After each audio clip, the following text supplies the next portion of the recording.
சங்கடங்கள் நீக்கும் விநாயகர் வழிபாட்டு நாள்தான் சங்கடஹர சதுர்த்தி. இந்த விரதம் வாழ்க்கையில் உள்ள தடைகளை நீக்க உதவும். சிறப்புமிக்க சங்கடஹர சதுர்த்தி நமக்கு வரும் சங்கடங்கள் அனைத்தையும் நீக்கி சௌபாகியம் தரவல்லது. மாசி மாத தேய்பிறை சதுர்த்தி மிகவும் உயர்வானது. அதுவும் செவ்வாய்க்கிழமையில் வந்தால் அது மிகவும் விசேஷம். அதையே மகா சங்கடஹர சதுர்த்தி என்று அழைக்கின்றனர்.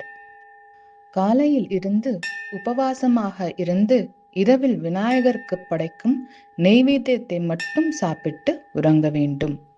அருகம்புல், கொழுக்கட்டை, தேங்காய், பழங்கள் இவை விநாயகருக்கு மிகவும் பிரியமானவை.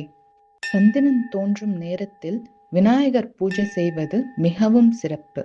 ஓம் கம் கணபதியே நமக இந்த மந்திரத்தை 108 முறை சொல்லலாம்.